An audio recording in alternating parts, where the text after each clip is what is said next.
Good afternoon, everybody. Welcome to the Oxford Martin School.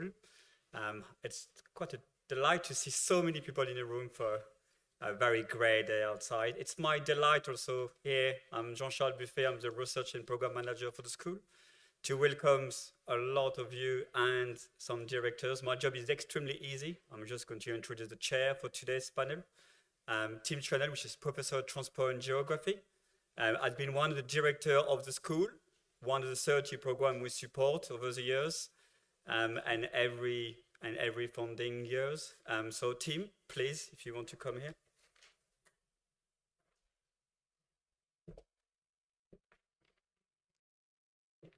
Thank you very much, and welcome all to this event where we celebrate and launch the book Cities Rethought.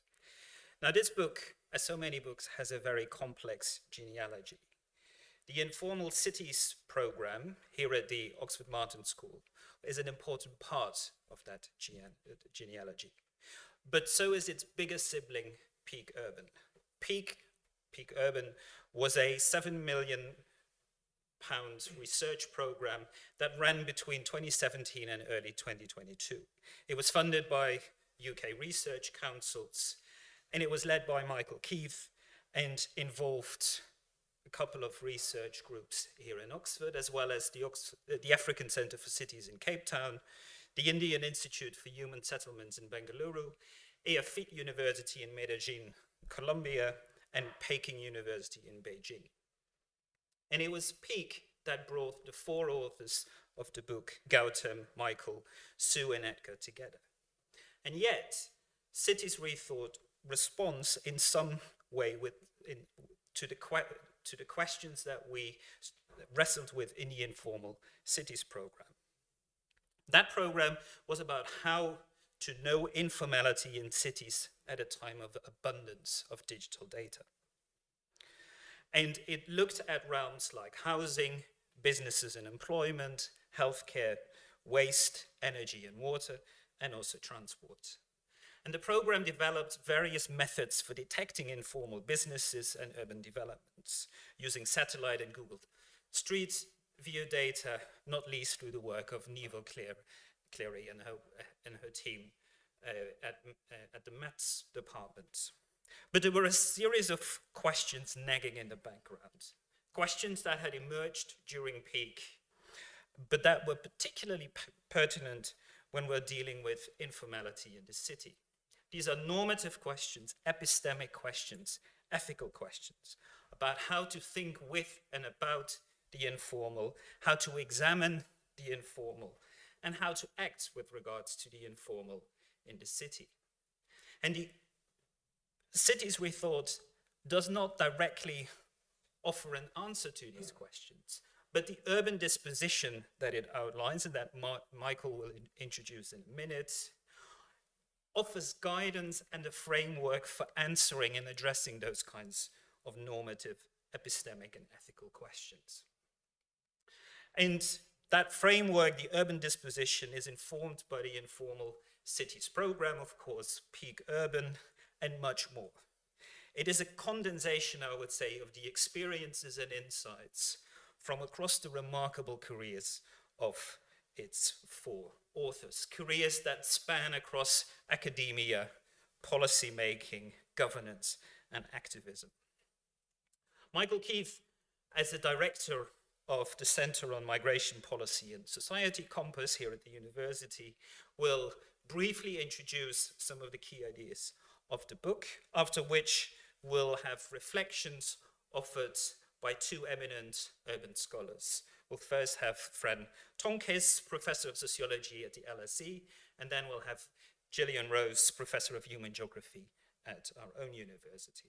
We will then have a response by Sue to those reflections, after which there will be a Q&A by me. I will make sure that we wrap up by 1:30, and for those of you who are interested, there is an opportunity to buy a copy of the book after the session, and I will refer to that at the end as well. For now, please, Michael, would you be so kind to introduce the book?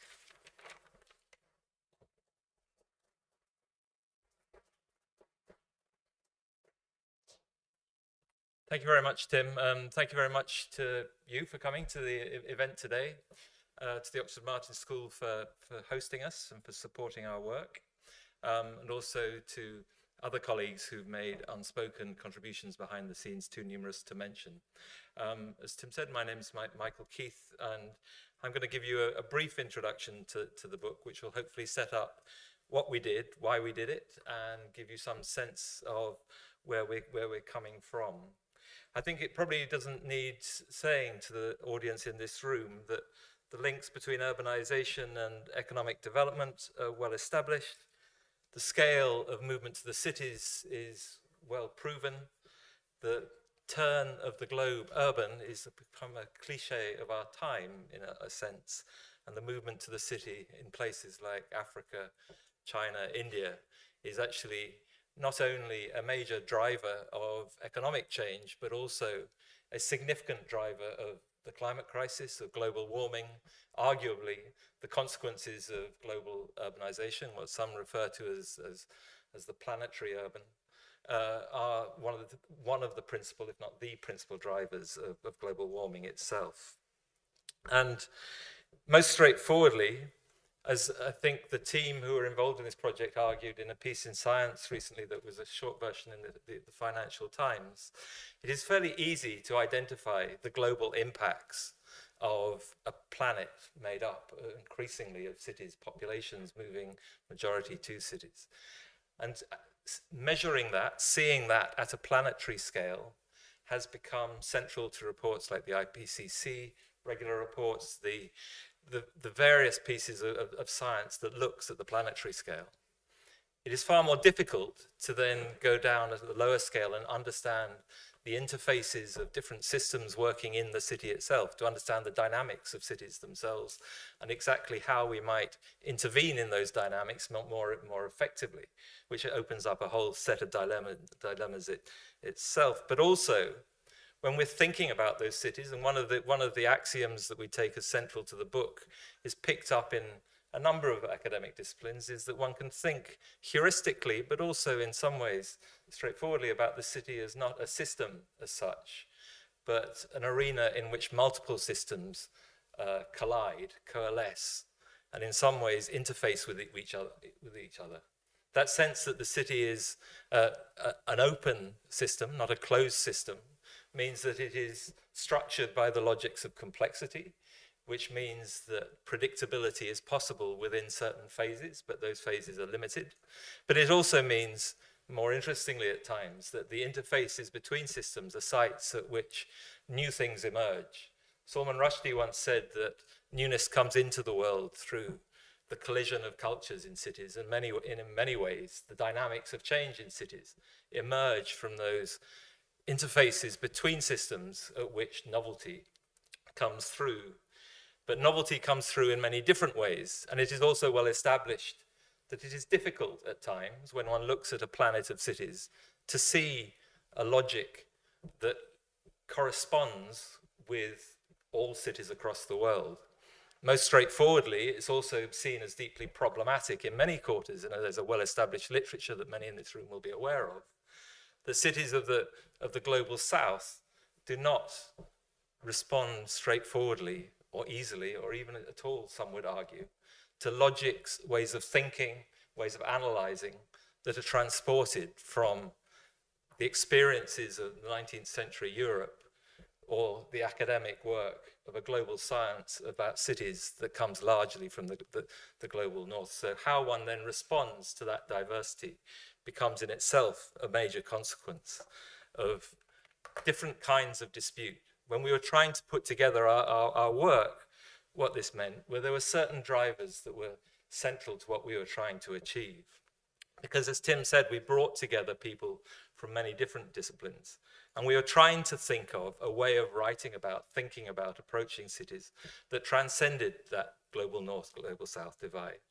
We are trying to recognize that if we are to think seriously about things like the climate crisis, like global warming, we need to think about crossovers between knowledges produced in the social sciences and in the environmental sciences, in mathematical modeling, in public health and medicine, in domains around effectively those multiple systems that you see that constitute the city tend to correspond with particular logics that are identified with certain disciplines that don't always talk to each other.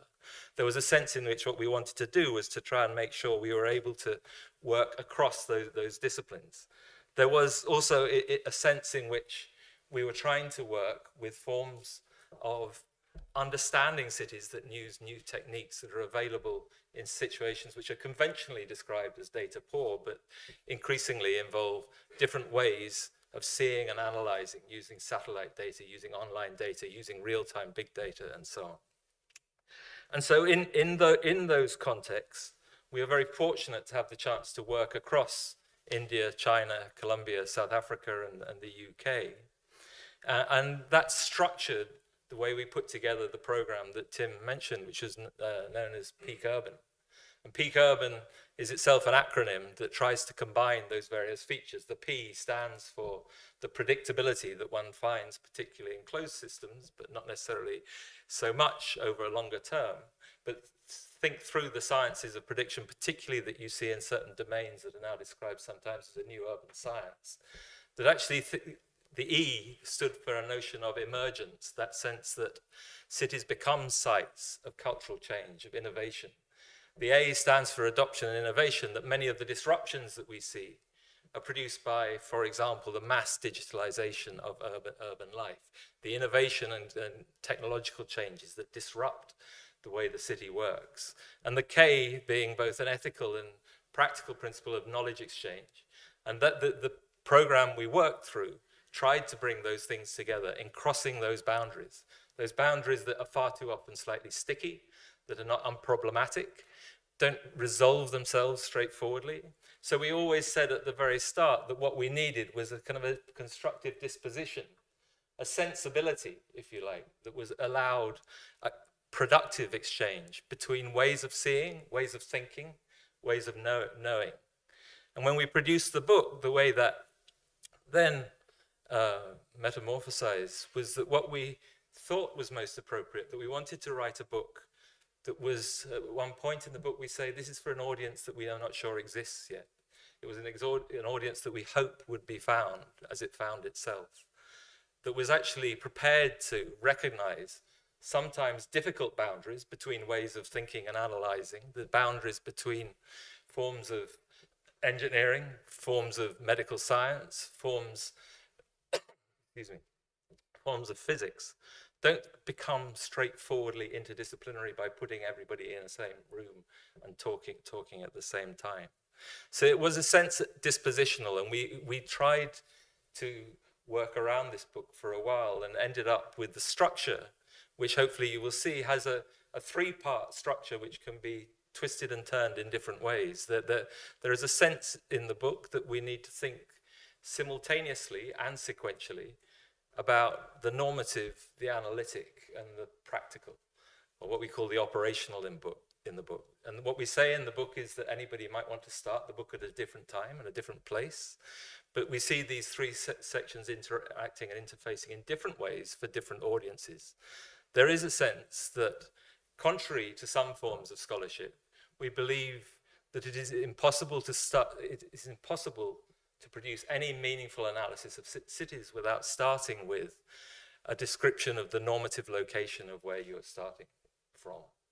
And we outline in the book a series of normative dilemmas that actually structure the way in which we approach cities, individually and collectively, as Edgar from South Africa, Sue from South Africa and the UK, Gautam in India, myself in various parts and places of the world, but particularly in the East End of London as it happens. But that sense of dispositionally approaching a problem demands, first of all, an articulation of why we are doing what we are doing, and the ways in which ethical dilemmas feed into the way we make visible both the kind of normative settlement, the injustices of the city, if you like, but also more pragmatically, the ways in which any intervention in the urban evokes a series of normative problems as well as analytical problems. So the analytical domain we describe through a language of what we call redescriptions. That we make an argument that in trying to bring together different ways of knowing, different epistemologies, it becomes important to think about how we redescribe the problematic that is at the heart of our concerns. So if we're thinking about the normative, we need also to think about the analytical, but the analytical in a particular configuration at a particular time. A sense that we recognize universal powers, but also the power of history and circumstance and place, the legacies of history and the geographies of the everyday. And thirdly, the third part of the book we try and say is that both of those things are always not just constrained, but enabled by how we think about the operational space in which we are working. And there is a series of very programmatic kind of pieces in the book that try to outline the ways in which one might hold the triplicate of theory and praxis, of intervention and conceptualization simultaneously. So hopefully that gives you some sense of an outline of the book, and I'm going to hand over now to our two speakers, Fran and Jillian, and thank them in advance for what they have to say. But if one wanted to capture the heart of what I'm trying to say about the book itself, is it argues for a new disposition that is, if you like, a disposition rather than an argument, an approach rather than a methodology, and I suppose, almost most importantly, if you like, a sensibility that is about collegiality and rigorous exchange rather than ideological positioning or disciplinary sovereignty of economics or geography or urban science, but of something that transcends those boundaries that can be so sticky in many of our lives. Thank you very much.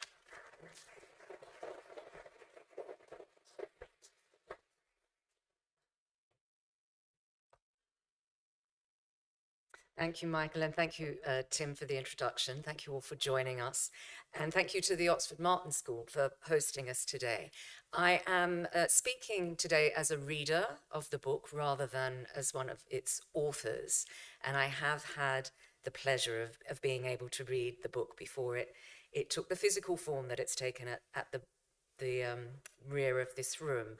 I would say that I've come today to praise the book rather than to bury it, which I'm not sure was my brief. And I certainly don't think that praise is quite the right word, because I don't think that praise is what the authors are seeking in writing the book or in talking about it today. On the contrary, perhaps.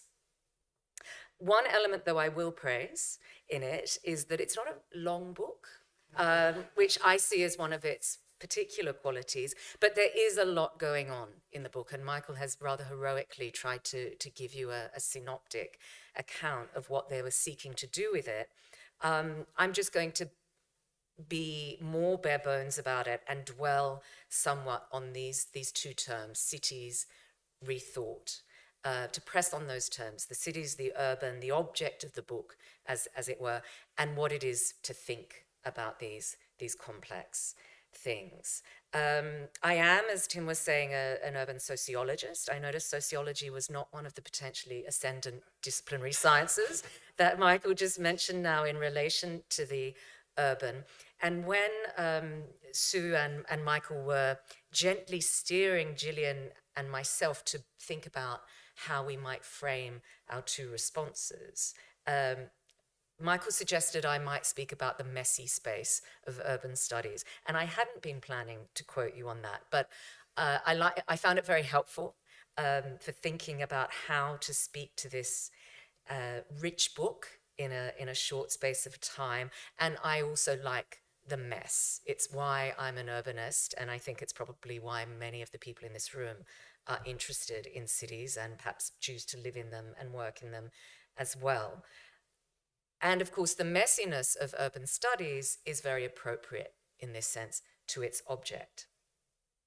The book is very scrupulous in its commitment not to coin new versions or vocabularies of the urban. For those of us who have been working in this field for some time, that endless trudge through the conceptual wars of what a city is and how we define it and how somebody else defines it, that's not what this book is seeking to do, and I appreciated that also. It is a book which is really concerned to think from the urban, much more than to think about it, and to try and capture it and define it in those ways. And this appeals to me, as I say, as someone who is quite nominalist about the concept of the urban or the category of the city. There is clearly no universal underlying these terms. And if we take, as I do and as the authors in this book do, a fairly conventional approach to the city as a category of study, it frees us of some of that conceptual baggage and argument. And by conventional, I mean a sense that's based of the city that's based as much on everyday usage, what we call cities, whether they are large or small, wherever they are located in the world. We kind of know what we mean when we're talking about it and when we're in it. So relying on this conventional usage as much as one does on population statistics or economic function or physical form or administrative geographies, all those other ways in disciplinary respects we try to contain the urban. The book isn't simply about things, housing issues, environmental problems, poverty, or vulnerabilities, just to cite some of its primary concerns on my reading, that happen to take place in cities. Clearly, these things happen everywhere, after all. But the author's abiding interest is in how urban contexts matter for these issues, how the urban environments in which they arise shape these issues in consequential and often very intractable ways. So to say a little more about what I understood the authors to be engaging with when engaging with the urban or the space of cities, they are, first of all, engaged with the spatial and the scalar quality of these environments, from the housing estate to the city scale, relatively smaller cities to increasingly large cities, to projects and interventions in the city around climate change, around social protections, and also into more formal institutional spaces, which make a lot of decisions about what happens in our cities and which occasionally let professional urbanists into those spaces, if not always habitual citizens. Secondly, apart from the spatial and the scalar concerns of the book is concerned with signal urban processes. It thinks about the city in processual ways, in terms of processes such as neighborhood change, displacement, migration, environmental overload, and so on. And finally, and perhaps the element that engages me most as a sociologist, the authors are concerned with the relational character of urban life, from the complex interdependencies of risky urban environments to the spatial interplays of different social groups in the city or the micro exchanges of the urban street or estate. The authors do worry a little over what it means to take a critical stance in relation to cities, rather than seeing this as an attitude, and certainly not seeing it as an attitude to your interlocutors, to other people who are thinking and writing about and acting in cities. It's not critical in that sense. They see the critical in their urbanism as having to do with the conjunctures in which they're working. Degrees of crisis, from the very local and the very interpersonal to the global, indeed. And in that sense, the book is something of a polycritical exercise. Speaking again from the standpoint of the reader, and Michael has already referred to this, the authors do offer us an invitation to read the book contraflow, to pick up the book and to begin with any chapter. I didn't do that. I'm a modernist and I like straight lines, so I read it from the start to the end, but then I went back and picked up on bits and pieces in it, and I want to share a couple of lines that resonated for me in particular. The authors write collectively, although they write in their individual voices at times, "We have sought to smoothen but not remove the tonal variations amongst us. And these tonal variations aren't simply, I think, about the authorial voice or styles of writing, but are about different eye lines in the city, different positionalities in different parts of the urban world, different ways of acting and activating the urban, different ways of getting angry or excited about cities, different ways of working to make a difference. Michael has already spoken about the framework that the book is working through, and I'm not going to rehearse that at length, the normative, the analytical, and the operational. And I read that as being that they're concerned with ways of thinking and doing in the city, but also ways of caring about it. So the normative aspect is not simply the position of the various authors and their reflections on that, but the ways in which they care about the city. The accounts therein draw on each of the authors' separate and collective commitments in and to the cities in which they live and work. And these are commitments which I think are not simply and not even primarily intellectual commitments. Their ways of caring about the city involve the recognition that problems in the city, as elsewhere, are always problems for someone or for some group of people. The book is very alert to that, and especially alert to the reality that the biggest and most urgent problems we face in cities around environment, poverty, inequality, while they are collective in character, are not evenly and are certainly not fairly distributed. Let me come round then to say a little more about the Cities Rethought, the work of thinking. And here's my other quote. The authors write, "We start from a notion that cities and urbanists might learn from each other and learn about themselves, but not in a straightforward way, in doing the work of urbanism." This comes back to the relational character of cities, which I mentioned earlier. It perhaps also throws forward to Jillian's concerns about the relations of the authors to each other and their disciplines to each other. And it comes back to the messiness of urban studies. Being in this space, because you can't master it, you can't master a city, the city, cities in general, means that instead of seeking to master your subject, you are always striving to learn about it. From my own experience, and I'm sure it's one that's shared by teachers in the room, much of that learning is done from students, especially when we're working in interdisciplinary contexts such as this. There is always someone else in the room listening to you who knows more about whichever specific topic you happen to be essaying at the time. But outside of the university or the classroom environment, cities are very thick learning environments, and people in cities are very quick learners. And it's because of the constant, the continual exposure to difference, to demonstration. Being urban is always and everywhere a relational problem with respect to others.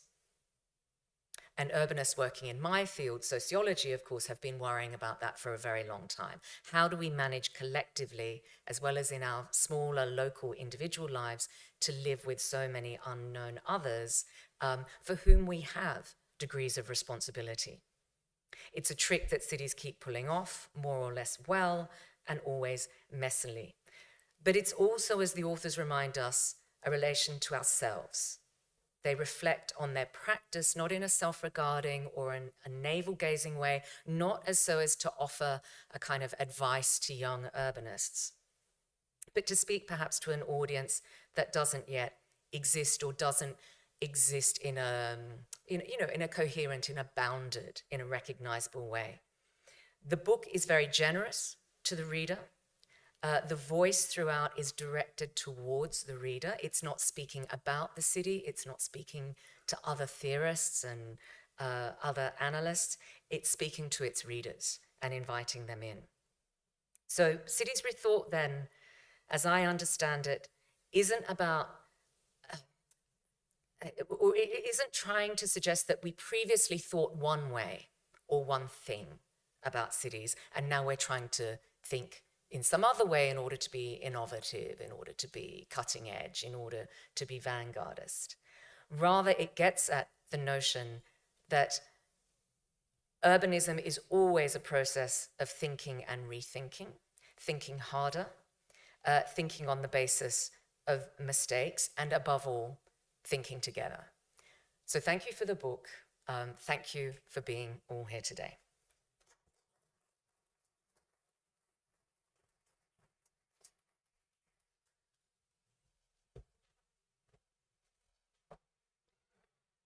Thank you, Fran. I think our comments align actually at various points, so that was great to hear. And it is indeed a wonderful book. I really enjoyed reading it. It's provocative, it's generous. I think particularly because, to underline some of the descriptions of the book that have already been made, it is about a sensibility towards the urban rather than a kind of prescriptive account of what the urban is or how we should analyse it. It's a disposition that's both analytical and committed to work, to various kinds of work, but also to a strong sense of care as well. Care for cities and care for others who are working on thinking from cities. So it's a generous book, and it opens up the urban as not only as a problem to be solved or a challenge to be overcome, but as something to be absorbed by and to work with, perhaps rather than on. I really enjoyed the book's sense of fecundity and the elusiveness of cities, partly because I recently tried to write that classic paragraph, a city is, and I thought, oh God, no, I just can't. So thank you for giving me an opt-out for that particular bit of writing I was trying. But I hope I will be forgiven if I thought what I might do, and I will circle back to the things I was gently steered towards for these comments. But I thought what I'd like to do is perhaps give you a little bit of a flavour of someone. I don't actually think of myself as an urban studies scholar. I think of myself as a kind of digital media cultural person who does stuff that occasionally deals with cities. I thought perhaps I might spin off from that and perhaps just give you a flavour of what this book allows me to do, but perhaps also may allow you to feel emboldened perhaps to do things that our disciplinary silos, maybe our political commitments, resource, sometimes constrain us from thinking through. So I've been working for a little while now on a project that looks at some of the glossy, almost always seamless corporate visions of current urban life. And I mean literally visions. These are always visualized. They're digital animations from software corporations, from large companies and so on, from Google to Esri, who are one of the major suppliers of geographical information system software that map many of our cities now, to computer game studios, all of which enact the urban by picturing them very often from the air, often as accumulations, almost always as accumulations of 3D digital objects which can be managed, manipulated and experienced through digital data. And there's a little passage early on in the book which talks about the hubris of this aerial view. And I'm sorry to report it is alive and well and structuring the vision of many of the kind of powerful imaginaries that are emerging from what Orit Halpern and Robert Mitchell have recently called the smartness mandate. Which is a discourse, a set of technologies, an episteme, they argue, which is turning the world, not just cities, but the entire world, into data in order to manage it, to experiment with it, to apparently render it more resilient to the polycrises that cities, among other spaces, are facing. And the most obvious resurgence, or one of the symptoms of this smartness mandate, I think, in urban studies, is the recent resurgence of urban informatics, urban science, which is what the book touches on. Now, I think urban informatics is a good example of the kind of, say, the fecundity of the book's approach. So on the one hand, I think the authors of the book would acknowledge that the urban informatics, urban science, systems theory being brought to bear alongside big data onto cities is the smartness mandate writ large. It reduces urban life to systems, to equations, to data without thinking about questions of the politics of data, data justice, and so on. On the other, though, and I think this is where the book takes us in different directions, it also allows us to think about the ways that data might generate other urban visions. For example, I've been thinking, or trying to think a little bit about how that science, that particular kind of informatics, is connected various kinds of ways with much more popular forms of digital animation in things like city building computer games, in visual effects in movies and adverts, in the promotional cultures of digital urban twins. And there are really complex set of dynamics here, powerful dynamics, of the kind the book wants to work to, I think, and with and from. So we can consider the political economy of urban data.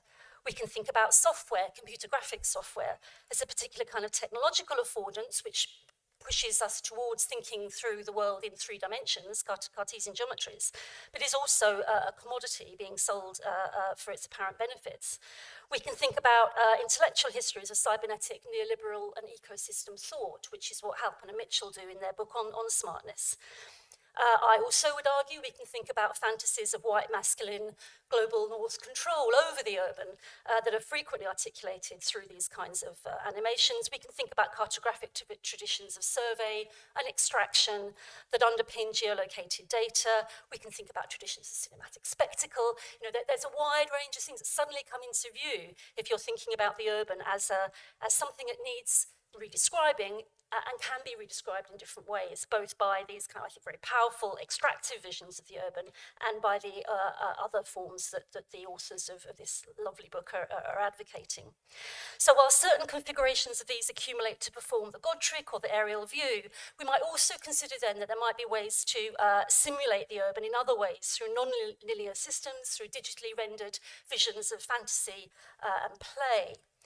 So to begin to shift to the interdisciplinary nature of the book then, I think this book gives me license, as I'm sure it will give you in all your different interests and concerns, to move between and across many different things which are usually kept very tightly separated, and to, for example, redescribe urban simulation models, not necessarily always in the frame of urban informatics, but to pull them, for example, in the direction of feminist cultural media studies.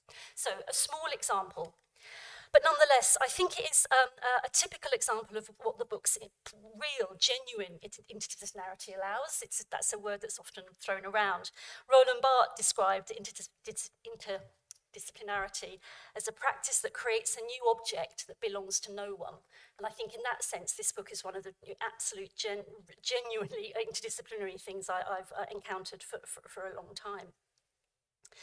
So this commitment to interdisciplinarity, to making an object that belongs to no one, creates the book's vision of the city and the urban. I did have one footnote. As a geographer, I work with a wide range of colleagues, a lot of whom are interested in the environment, ecology, rewilding and so on. I actually thought that many of them would also find these 3 dispositions really productive and generative, which surfaces the question of what is specific about the urban. Another question, though, I guess I was also generated by the book, was this sense of the extent to which it is actually interdisciplinary, because there are some beautifully written accounts from particular cities, which do have different voices, are generated differently from the places they're writing about. But there is, I felt, a very smooth, very collaborative, very seamless kind of way also of telling those stories. And it would be great to hear a little bit about the sort of behind the scenes process that generated that. I find, yes, you may not want to be completely frank, but I find co-authoring very, very challenging. You have produced a beautifully co-authored, co-written text. But that made me wonder a little bit about, well, you know, if the urban is this elusive, open, emergent kind of space, does that actually maybe demand a kind of writing about it or an evocation of it that maybe reflects that a little more directly? I felt these beautifully written stories would actually fit quite nicely, in fact, into anthropology or certain kinds of history or certain kinds of geography. So what might push them out of those silos a bit more generatively? And here, I suspect I'm running out of time. I just wanted to flag the work of another of the co-authors, Gautam's work, recent paper in a journal on mapping and practices of mapping and making visuals. You see, I'm keen on visuals. I don't think they're straightforward. I think that's why they are powerful and fascinating to work with. But there may be other ways of conveying this sense of openness of the cities, of the need to work on them and at them and with them, that may not necessarily involve scholarly monographs, let's say. Thank you again for a wonderful book. I can only I won't repeat the things that Fran has said about the joys of reading this book, not least its brevity. It's extremely productive and provocative, and I really recommend it to all of you. And I look forward to hearing Sue's responses. Thank you.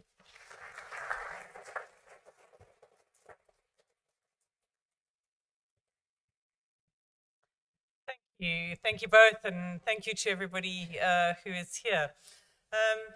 I'm not going to take all of our time so that we can get a few questions from the audience, but I did just want to come back on a couple of things. First of all, I have to tell you that there is something wonderfully liberating about putting a book out there when you do not need praise and you are happy to take critique. In fact, that actually becomes the point, as Fran, you said, and that really is part of the rationale, if you like, of the book, and to both stimulate and disrupt. And I think if we could all kind of try and find that in the kind of the processing, for us it was certainly part of the production, was to be reflective, self-critical, stimulated and affirming, all at the same time. So that just is one thing. I think then the second thing which you both picked up on, but I want to just foreground again, is the difference between arguing, as so many of us have done, and as Michael started out doing today, that cities really are fundamentally important, should receive higher priority, must be the object of our research, are the critical frontier. So cities as the central object. And departing from that, it's been the litmus of what most of us have done. In fact, all the projects that Tim spoke about, where we've come from.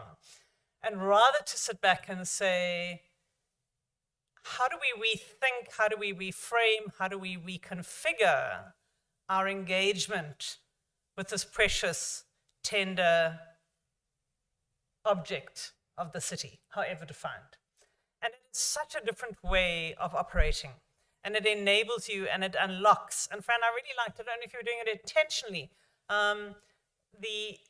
The notion that is in the book, and we speak about it, but I thought you brought it to the fore, of the importance of carrying a consciousness not just of thinking and of doing, but of learning and of teaching.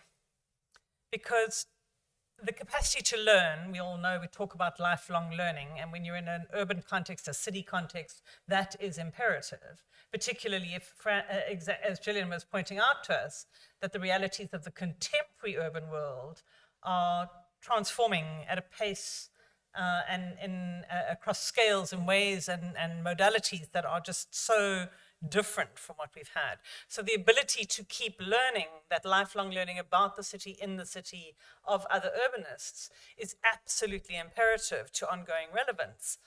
But the provocation of saying, and what do you do to teach? What do you need to distill from the messiness, from the complexity? How do you actually order that? How do you prioritize that? How do you begin to, in other words, establish what some of the essential elements of that are? And I think that's some of what we were trying to do.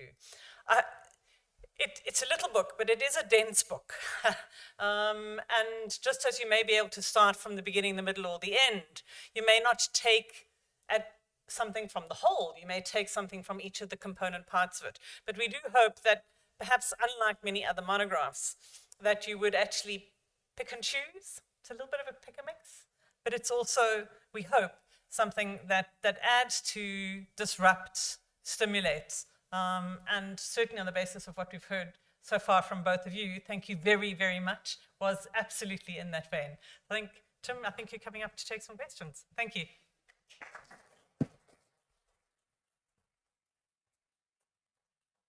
So thank you very much. We have opportunity for some questions. We also have an online audience, but let's start with questions here in the room. We got someone here at the second row. Hello, thank you so much. I'm looking forward to reading the book. I have been a planning consultant for the last 15 years, and so it's been my work to convene all of the different people sort of practically to make plans for cities.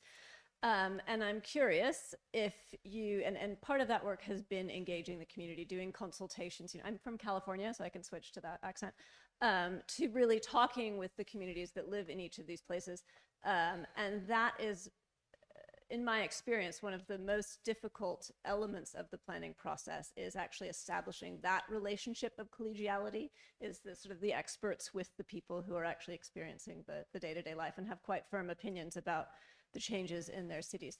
So I'm just wondering if you've talked about that at all in the book, or thought about how to create a bridge between academic understandings of the city and the directions we might want to go and the lived experience and firm opinions of the people who live there.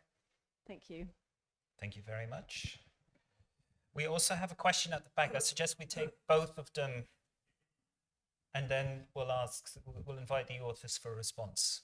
Thanks very much. I really look forward to reading the book and buying maybe several copies, because I can think of a few people that I want to give them to already, who will have more time perhaps to read them than me. I've got a very simple question. First of all, I'm a PP alumnus, and I'm also author of the only book on leadership in English adult social care, so that's part of my background. The simple question is, in terms of the P, prediction, to what extent you've predicted the very significant increase in the global north, or people living in cities with severe disabilities and old age and frailty. I'm working up the interface of that in Westminster City Council and Kensington and Chelsea in central London at the moment. And I love London as a city, but I'm far too old to live there permanently. I'm also I'm looking forward to taking a copy to Bulawayo, the second city of Zimbabwe, and hopefully I'll be able to give a copy to the mayor, whom I know, and also his chief exec, and that will be really interesting because they're from different parties and they'll have to share it. And if anyone knows Zimbabwe, it's one of the most polarized countries in the world. Thank you very much. Michael, Sue? Sure. Yeah. I've just got the first question. So, yes, we do, absolutely.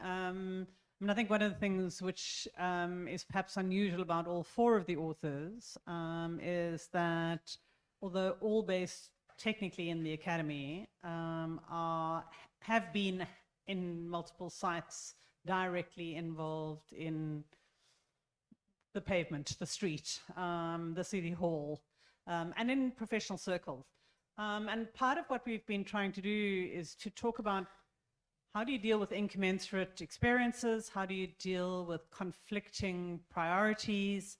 How do you absorb? And for me, one of the most, when we were in the discussions about the book, there's Gautam, who has a very sharp turn of phrase, and he's not listening online, so it doesn't matter. I can say that. But coined one of what is now one of the subtitles in the book is how do you pick a fight in the city? And you might as well put that into the positive registers. How do you champion? What do you champion and why? And that thing of trying to find the pulse, trying to work out which is, how do you distill what there's sufficient momentum behind, and how do you know which levers of change to implement it? Because I think quite often when you're sitting in a community participation process, you hear things which are valid, but you know they're not going to go anywhere. Or you hear things which are minority perspectives, as opposed to, and maybe I'll hand over to Michael at this point, things which are larger groundswells, like we're facing an aging population. This isn't just the view of an individual expressing something in this way. And so, yes, I think there's something in there. I'd be interested to hear what you see when you engage it. Thank you. In terms of a second question, one of the distinctions, the heuristic distinction we use in the book is a distinction between the power of cities and city powers. And what we mean by that in the book is that regardless of what the human species do, this coagulation, this concentration of built forms, multiple species, environmental crises, and various things has a logic of its own, that you can see a logic of its own to the way in which cities work. The thing that is more contingent, that is the power of cities. City powers are very much a function of governance that we see enormous problems of sometimes capture by small groups or individuals, particular forces that may be corrupt or problematic in other ways, but also functional in the sense that how we see at the scale of the city is not straightforward, because we don't know where it begins and where it ends. If you ask where London begins or it ends, it may be in Oxford, or it may be Brighton, or it may be somewhere else. If you look at the metabolism of the city, it always exceeds its administrative boundaries.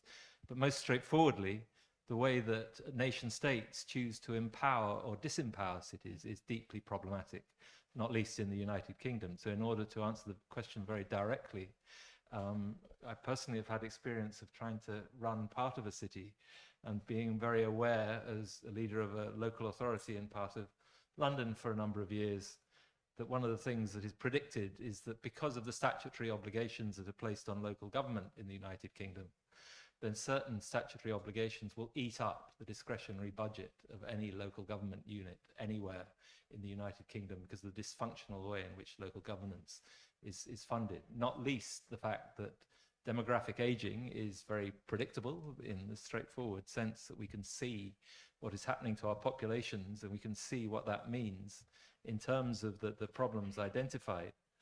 An ability to recognize that fiscally, let alone administratively, is of course much more deeply problematic, because it doesn't sit in a silo that is called social services, although budget sometimes does, but it actually links up the way we move through the city, the way we occupy the city, the houses we live in, the transport we move through.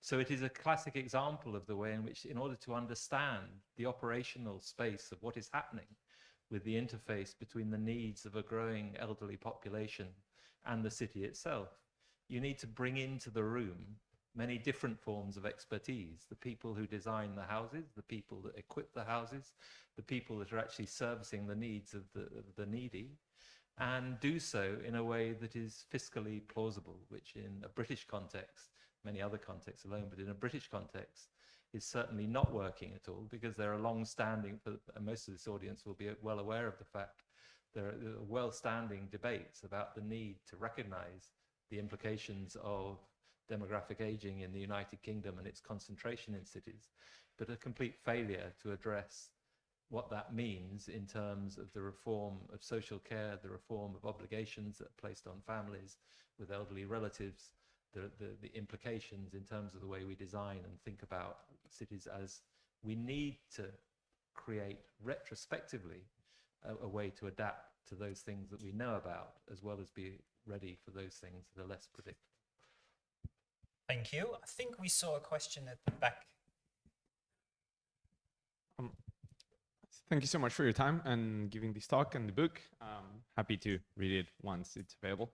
I'm Benjamin. I'm an MBA student here at the Side Business School. I come from Mexico, and before coming here, I was a climate change activist and sustainable city activist. And as we as a society become more individualistic, I found a lot of people don't think about how they interact with their city, why they move, where water comes from, why a lot of these dynamics happen in their life. They don't think about it. And I feel like cities feed from this community dynamics and community impact. So how can we more effectively prompt people to think about caring about their cities and thinking about it? Thank you very much. There's a question. The gentleman in the, yeah. Yeah, hi. So I'm I don't know if we're saying names here, but my name's Zoran. I'm a third-year student. Well, I'm a third-year student in the U.S. I'm from Cornell University, Department of City Regional Planning, also known as Urban Regional Studies. I'm studying a year here in Oxford under geography, and what else do I say? Over the summer, I worked for a sustainable planning group in Ithaca. So something I wanted to ask is, specifically when I was thinking about what you were saying, or what the panel was saying earlier about perspectives around the world, like India, the global south. This is something that I know in my own department we focus a lot, very heavily on, about like bringing professors, bringing academics from places like Kenya, places from China, for example, where there's a big sort of knowledge barrier between what we understand and what they might understand about urban processes in urban science, for example. So I want to ask, is this like, and I know that it was mentioned earlier, but when specific to the book, is it something that gets touched on, maybe like differences between our understanding, like global north versus global south, stuff like that? I'd be very interested to know. Thank you. Thank you very much. I'm going to push the authors for short answers. We substituted a short answer for one answer for both questions. Okay. I think so the question about kind of what's the difference between thinking about cities and caring about cities, and the question about are there really these very significant differences between the realities of the global north and the global south?